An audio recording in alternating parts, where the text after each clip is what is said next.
Yes. So thank you so much. Seriously, Krish, the last time we spoke, it was for the last records. You guys have worked so hard to get that record done, and I want to ask first how you felt now because a lot of months happened, a year and a half, something. And now you see the reaction of people, and you didn't know that when you just released it. So, how you felt about that and the reaction, and how people enjoy it? Yeah, I've been really happy. The whole process, at least for me personally, part of it was like kind of just a challenge to see if we still had it in us to write another record, or if we could still write good songs or anything. And I honestly wasn't sure because I would go back and listen to old stuff and be like, man, I don't even remember how I came up with half of these ideas. Like, I don't know if this will happen again. So, um, yeah, we were really happy with it, and really glad that. I mean, I've heard lots of people say it's their favorite record of ours. So, I guess that's a win, right? So that feels really good.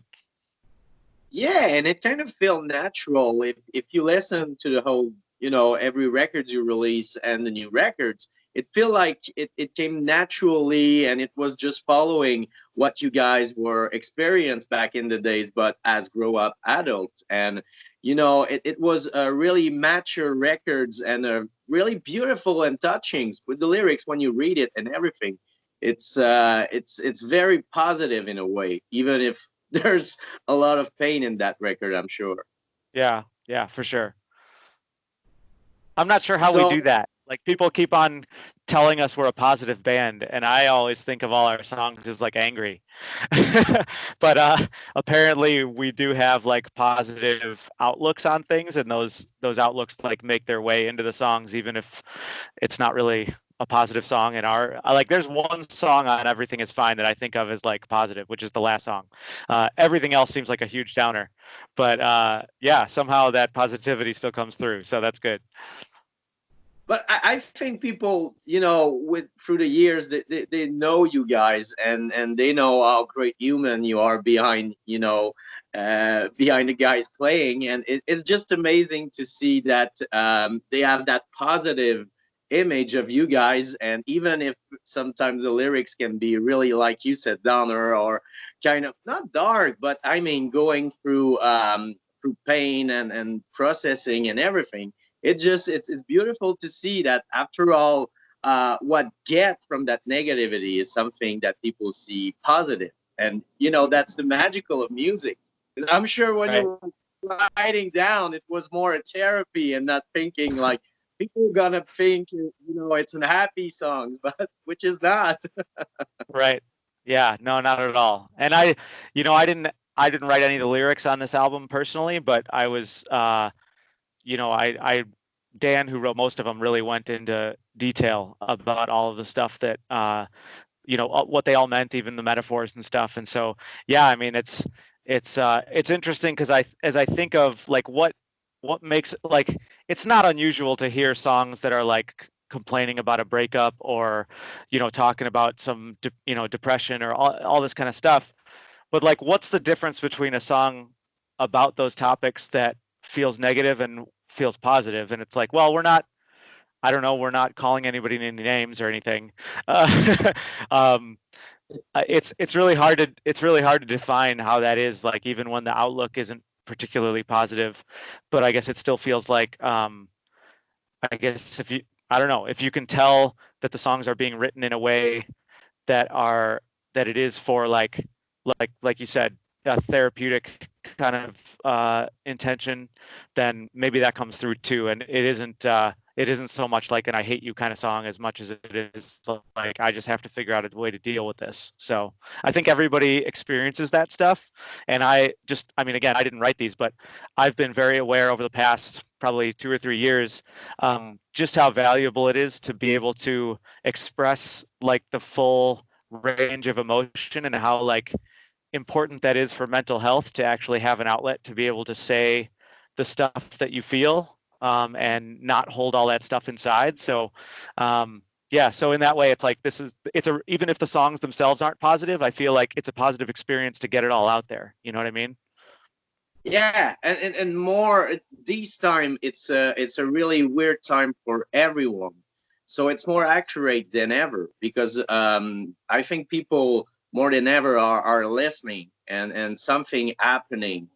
And as I mentioned, it's so beautiful to take something negative and put it in positive. But right now, it's weird time. How is it in your state? How is it for you right now? The quarantine and the COVID. Yeah. So I'm in Chicago, and I just read today that I don't know what the exact stat is, but Illinois is one of the best states right now in terms of how it's dealing with it and reducing the total cases and everything. So um, it's funny because Chicago is, you know, up in the top corner of the state, and I hear that elsewhere in the state, the majority of the state is kind of farmland and stuff, and that there's a lot of people down there who really, uh, you know, believe it's a hoax and aren't cooperating and all this stuff. But up here, we're like, I haven't seen a person not wearing a mask in weeks, you know, unless they're like walking by themselves or whatever. Um, so yeah, so things are. I mean, it stinks because it's, you know, been how many months and we're still inside, and you know, this is actually my week off from work, and we're not going anywhere. We're not doing anything. Like we don't even go out to restaurants, even though they're kind of open. Like I just don't really see the point. As much as I'd like to get out and see my friends, uh, to me, the risk is not worth the reward on that. Um, because you know it really doesn't hurt me very much to stay home for a while longer, and it's a boring summer, and then we'll get on with our lives, hopefully. Um, but yeah, so around me specifically, it's actually pretty good in terms of like people take it very seriously. I don't know if there are very many other places in the country where people are taking it seriously like here. So um, that's good for here and really depressing for everywhere else. Yeah, in a way. I think Quebec is maybe the same. We didn't. Quebec is the worst province in Canada in disease case, but it's really because we're just facing like problems that has been here for many years, which is we put older people in really unhealthy place. Really, you know, it's and that's where it started up because people that worked there they were in six other institution like that. It's not help. It's not, you know, it's a disaster in a way. It's a system that has never worked. So we're kind of facing that problems, and people just realize how bad we treat the holders. But it's the same. People have started wearing the mask. It's they just tomorrow they're gonna make it you will have to wear your mask if you take common transports, which is normal in a way. You know, it's if you go to Japan, they've been doing that for 40 years. Right. If you got the flu or any disease, I don't want your disease. Keep it home. Yeah. So it's kind of realizing the base of sanitation. So it's a kind of wake up in that way. But in Quebec City, Montreal got really it bad, but in Quebec it was really more quiet in a way. So yeah, and it's the same. It's just like we're doing what's necessary and not taking too much risk. So Yeah. yeah. Yeah, I hope things clear So up for both sides of of our equation by next year so we can get over there again. I think so. What is beautiful about the human and the body is, it can immunate itself through a course of time. So I think maybe the kids or something gonna bring that perfect combinations of being healthy and having being able to fight it. But I think Right. it's a matter of time. But yeah, things gonna be normal again. It's not the first time in history that it happens, and every time it's the same thing. It's really sad, but after that it's a new wake up and everything. And I really hope that people gonna be more aware of what's happening around the world, and natures and the way we treat natures and treat each other. Yeah, I'd like to believe that. That's unfortunately not what we're experiencing here at all anymore. I hope that that's true of the rest of the world. But I was just telling somebody, I really miss after 9/11, like 3,000 people died and the whole country like banded together for 10 years, right? Like never forget all that stuff. Like we were nuts about it. And now we've got, you know, we've had more Americans die than died in World War One, and everybody hates each other. It's nuts how divided we are now. And yeah, that's really sad. So it's just a very weird time here, and it's a very weird. I mean, I grew up here, always hearing like greatest country in the world stuff, which I'm sure, every country has their version of that. I doubt that everybody in the world thinks that America is the greatest country in the world, but you grow up and you hear that and you think, oh, it must be true. And now, just in the last few years, just looking at it and going, man, we are this. I don't want to be an American anymore. This is terrible. So I don't know. I mean, we'd kind of like to move up to Canada, but I'm already sick of the cold here. So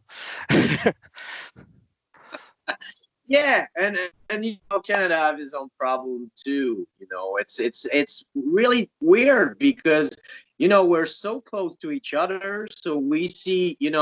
My news is all about what's happening in the U.S. You got Canadian news, and it's just there's Trump that are doing it like the hard way, saying silly thing, weird thing that you just like questioning his intelligence. And you got Trudeau, which is hiding and being the total opposite of what Trump doing. And it's not that good in Canada too. But yeah, yeah, it's a weird time because you in the U.S. had that time bomb of racism going through all right, your history. So it was a weird time for the explosion, but in a way, again, I really hope that people gonna make it good, and both camp, because doing extreme thing and everything, it destroyed the message.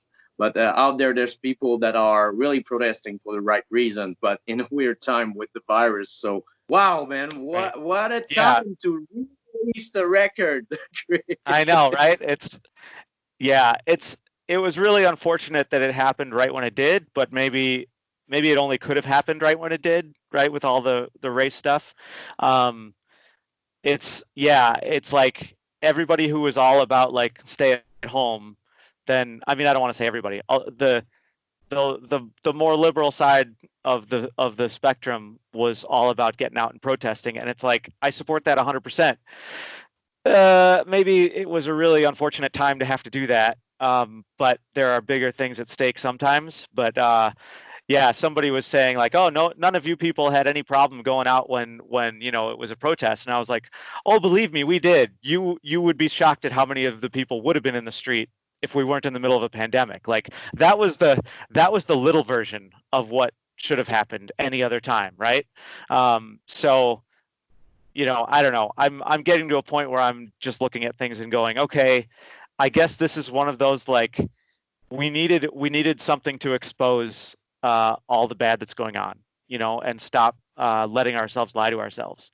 Um, so we got two major things happening at once, and it kind of exposes a lot of negativity that we all want to pretend doesn't exist. And so hopefully we don't keep on going downward. Hopefully there's something that we can finally say we got to turn that around. But personally, I don't see the light at the end of the tunnel on that. I think we're just beginning that. So that's kind of a scary time to be alive and raising kids and all that stuff. But I hope that it will. I hope that they'll grow up in a better world than we did. So Yeah, I think so. I think so. And kids are, they kind of get it, but not getting too much. Mine, she's 10.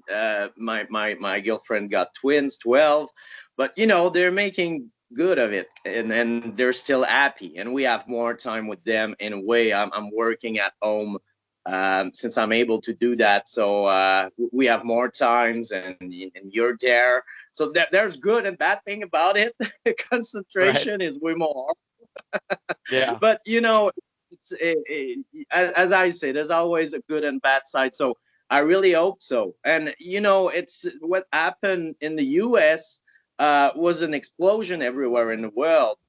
People were protesting in Quebec and Canada for what happened to George Floyd, and it's just like you said, many. I spoke with Thomas from Strike Anywhere, which is like if somebody's involved about protesting and everything, but Right. at that time, sometimes I'm looking down at the window. I want to be there, but right now it's a weird moment. So since nobody knows, and we have kids or have people around us that can, get really bad health from getting the disease, it's just like let's not take anyway. Our 2012 sucked anyway, so no Yeah. matter Yeah. what we choose kind of sucks. But yeah, Quitter Neverwin was released on 2003. We spoke about what happened at 9/11. It was 2 years later, and I think that it was a real hit in the States and everywhere in the world. Everybody remembered that day. I remember. And it was kind of 2 years after. It was a change, and people were and punk rock was getting, just it was a weird time in punk rock in a way that the huge wave was getting down, but there was you guys and a huge wave of new band trying to do something new and fresh, and Erica's with Twitter never wins. So how was it for you at that time when you entered the studio and after the release? Um, yeah, I mean, it was, we had gone through a whole lot of member changes over the year or two before that. And I mean, the song Quitters Never Win was basically me trying to talk myself into continuing to try to be a musician, just because uh, there just seemed to be so many roadblocks, and I wasn't entirely recognizing it at the time, but looking back, like, I'm just very much a person that if something's hard, I just stop. Like I'll take something so far, and if it's like incrementally hard and I can get over it a little by little, great. Which is how I've developed a career in software and stuff like that. Like that stuff came kind of easy to me. Um, but music was on one hand, I have a certain natural talent, and on the other hand, like there's a lot of skill involved just to even learn to play the guitar. So um, it was a frustrating thing for me to be like trying to make this thing work that in my head was really simple, and I kind of had an ego, as we do when we're, I was like, in my early 20s, and I thought, you know what? I'm a good singer. I'm sure I'll be able to write some songs. Like it'll be great. Everybody will love us, and that wasn't the case. It was a lot of work and it was just hard to get noticed. And so, yeah, so that was basically just me going, oh, I lost two more members now or whatever. Like enough's enough. Like maybe I'm done with this. And so that song came out, and that was honestly like kind of the whole vibe at the time for me. Was just, all right, I'm going to try one more song, or I'm going to try one more time to get band members who I get along with or whatever. Um, and are going to stick around. And I mean, a lot of that was my problem too, right? Like I probably was a huge, I'm a perfectionist. I want everything my way all the time, which causes me lots of problems in life. And I'm sure that I was exactly that way in the band then, because I still kind of am. So, but either way, that's kind of where I was at. And then, yeah, in terms of like the greater scene and stuff, like, yeah, there was a lot happening, especially in Chicago. Um, that was the time that like, I mean, I don't remember exact dates, but like, Rise Against was coming up right around that time. And we had a really thriving local scene. The Lawrence Arms was getting bigger. Fall Out Boy started then. They were part of our local kind of group of bands that would play together a lot. Plain White Tees was another one of those bands. Like we were all just playing coffee shops together and stuff, So there were so many good bands at the time, and a lot of them you haven't ever heard of outside of Chicago. But but it was such an exciting time because we could do a local show and sell out the Fireside Bowl or sell out the Metro, which is like 1,100 people, and to be able to just get four local bands together of like young kids and sell out 1,100 person venue, was like it was just an incredible experience for us to be able to do that, even though it was a lot of work. So that was fun. And then getting on AF Records was, especially at that particular moment in time, like Anti-Flag's getting bigger, right? Uh, they have Bush to complain about, which there was a lot to complain about. In retrospect, it's like, wow, what were we so angry about? Like, uh, compared to Bush seems like a really kind of reasonable person.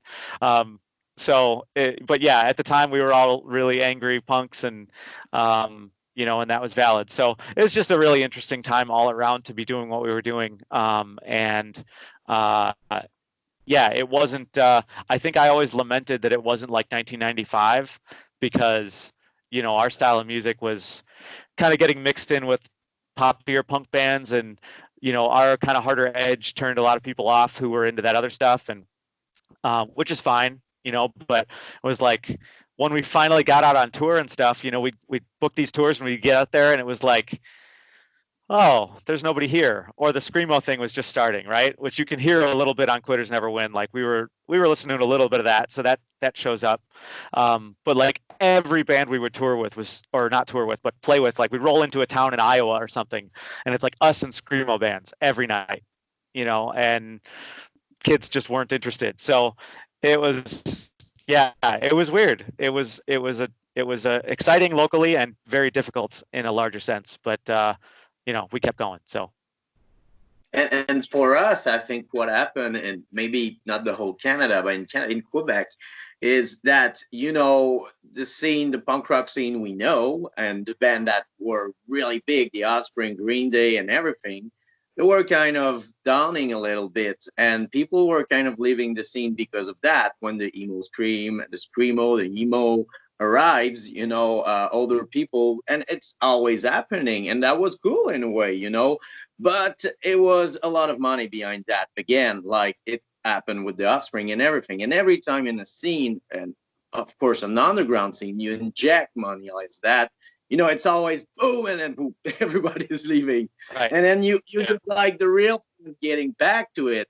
And I think that what happened is a lot of guys here discover you and what you did back in the days. A while later, when you just broke up and everything, and they were like, man, I want to see them. I love that. How can I miss that? But there was so much record going out, and so much band promote and everything, that sometimes you miss a little bit of the great stuff behind that. right, yeah, yeah. I think too, like again in like mid '90s, uh, things were kind of blowing up in the sense that there were a few bands that were getting popular, right? Like there was just enough punk bands popular in like 95, 96 that like people were more open to the sound. People were getting exposed to that sound more. Like I remember hearing Green Day's Dookie on the radio, and I didn't really associate it with punk or anything like that. Like I was into that record uh, like a year or two before I would have ever said that I liked punk rock. It was another album that was out there. But in that time around 95, 96, when I got into punk like more heavily, it was part of it was that it was so underground. Like I went to a school of 5,000 kids, and there were 10 of us who liked punk, and we were considered the freaks. Like there was like it was just like that. And I was kind of used to that because I'd always been kind of a geek and picked on and stuff. And so, to be in the group that everybody, the theater kids even make fun of, like, okay, I'm used to this. I played D&D too, so I know how this goes. But so that's kind of what I was used to. And I think we would go to shows and there was like this camaraderie of like, we show up at a venue and there's 200 other kids like us, and we didn't, and we'd make friends that way. And we didn't see them at school, but we'd see them at the Fireside Bowl or wherever we'd go. Um, And so that was like a really special time. And so then by the time our band got started and really started moving along, like things had shifted so much to like Blink 182 and Sum 41 had made things like really popular. So now it was just like the cool in thing. And I remember thinking like, wait, when did I become a cool guy? Like, how did that happen? I'm not used to that at all. Um, which has happened again more recently as everybody's getting really into D&D and comic books. I'm like, where were all you people back in the early 2000s when I was going on tour and wanted to talk about Spider-Man, and everybody looked at me weird, but whatever, so I keep saying if Christianity ever becomes cool again, I'm just going to be the everybody's going to want to be my friend. Like I've just got I'm everything, but I don't think that's going to happen. Weird, and it's I I was really into Marvel too. Ghost Rider was my favorite, and Oh yeah. I collect them. I've got the Star Wars, and nobody was into that. They were looking like kid in first grade of high school read fucking comic books. No, I Right. still do to this day. Yeah, yeah. Yeah, it's always a kind of wheel, and when something is good, it's just a matter of time, or somebody copy it or just reproduce something he saw, just maybe more attractable or more easy to get, and people they like it because they heard it a lot, and that's how pop culture is made. But I think that's cool thing that you release it now, because it's a way different time now, and I think that through the internet and everything, people know their thing, and there's a lot of collector out there and a lot of people that really dig to discover like what I miss in those days, or and getting to it, and I think that's the reason there's so many reunion, and it's working, and it's fun, and it's good, because I know a lot of band were, and I'm sure you asked the question, would it be accurate to really do it again? And then you realize, yeah, man, because things have changed. People just want to have fun. They have kids now. They grow up adults. They want to spend like 40, $60 buying merch, drinking a beer Right. or waters, and just get it off, again, like back in the days. And It is nice to be doing this now while all of the fan base has money. Not because we're in it for the money, because believe me, there's not really any money in it, but there's like we're just at a level where we can kind of break even now without like having to take out loans or whatever, so it's kind of nice to go, okay, maybe there's not 8 million people at the shows, but the people who showed up will all buy a t like we I forget where it was. We played a show in Germany, I think.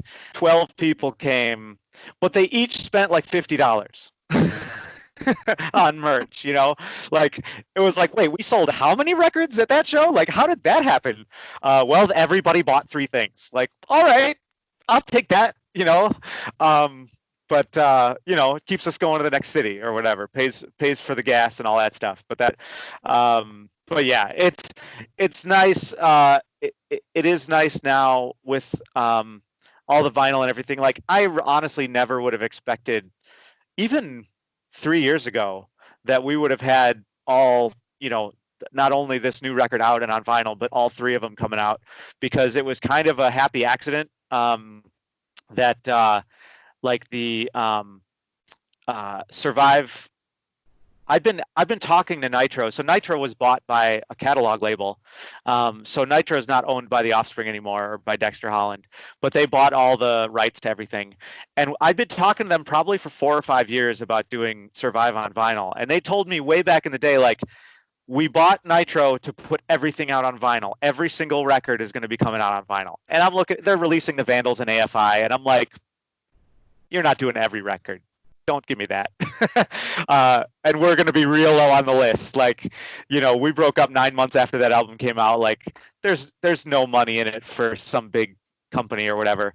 And I asked and I asked and I asked, and they kept saying, yeah, it's going to happen. Yeah, it's going to happen. And then I stopped asking for a couple of years, until we started doing this stuff with Everything Is Fine and like working out deals with labels. Like, okay, I've actually got this, like, I see how this is going to work. So I wrote to both labels and said, like, I want to buy back our album. Like, I'm sure it's not making you a ton of money. we would really like to do this vinyl thing. Can we buy it back? And AF agreed to sell it back to us, which was awesome. And Nitro was like, really? Because we just had a bunch of meetings about putting it out on vinyl. And I was like, were you going to tell me? Wow. Like, if I hadn't emailed you, would this have just come out and no one would have said anything to me or involved us at all? Like, it was just such a funny thing. So I'm really glad that I reached out when I did, and could get involved and make, like, I still had all the old artwork and everything and sent them the high quality stuff, and we worked out all the details and everything. So it all worked out really well that way. And then once we had those two out at the same time and we're going on tour, people were like, so when's Quitters coming to vinyl? And I was like, well, like, we have labels that want to do it. So, and if you want to buy it, like, this is going to be pretty easy. So, yeah, so it made sense to do it now. And I'm really glad we were able to do like a modern remix and stuff too, to kind of boost, what you could do back in 2003 into a little more of a modern sound. So yeah, so I'm really happy with that. It feels like kind of going back full circle and kind of like completing everything all over again. Like, all right, we brought everything kind of up to date, and here's where we are. And I have no idea what's next for us at all beyond playing Red Bridge next year. Like, that's literally the only thing that we have planned. And so, like, and that's kind of how it needs to be, because we're adults with kids and jobs, and we'll just do what we can do when we do it, But I was actually just listening to a podcast that Jevin and Frank did an interview on last week, and finally got to listen to the whole thing today, like while I'm mowing the lawn, and just listening to them talk about like the writing process and stuff. It's like, man, I can't wait to start writing songs again and argue with everybody for like 3 straight years, because that's our process. That's how we work. But I'm sure it's gonna be really great, because when you got something special, what we call the passion, life bring you back to it. Even if you don't think you will do it again or something, it's just that it's in your blood, and it's really important that it goes off, because it's special, and then it bring people together, it make people happy, people sad, or whatever. It brings something in every one of each that take time to listen to much the same music, and your lyrics, not all your lyrics, but I mean the music you wrote and everything. It's just like collide together. It's something that is special for everyone in different way, and that you keep doing it, and that you did the full circle. It's just wow, man. I'm so happy for you guys. It's just be better after that. Just Yeah. Yep. Thank you. So you mentioned the Red Bridge. Unfortunately, there's no festival this year's, mostly around the world, and it's really sad. But I have really good hope that we're gonna definitely meet each other's, even mask or not. I don't know where we're gonna be, but I'm sure something's gonna happen, and people will be so damn happy. And it's gonna be a feeling that maybe we lost through the course of years. And seeing your Right. first show, you're just like going nuts, and then you get used to that. I think we're gonna just get nuts. Yeah, I think so. I think it's going to be a really cool time. And I mean, Quebec has easily one of the best punk scenes in the world. Like, that's, I don't know what it is about Quebec, why Quebec is the place, but at least in North America, in my view, that's the area that's absolutely the best.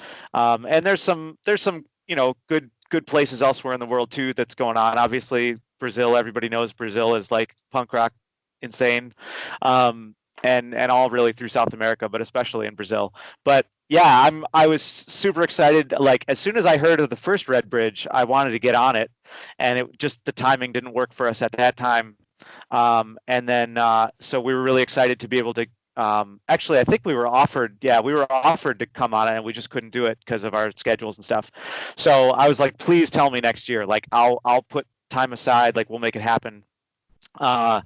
And so, like, we did that, and it all got sorted out, and it was great. And then all of this has gone on. So, yeah, Quitters Never Win was like scheduled specifically to come out for Red Bridge. Like, that was why we did it when we did it.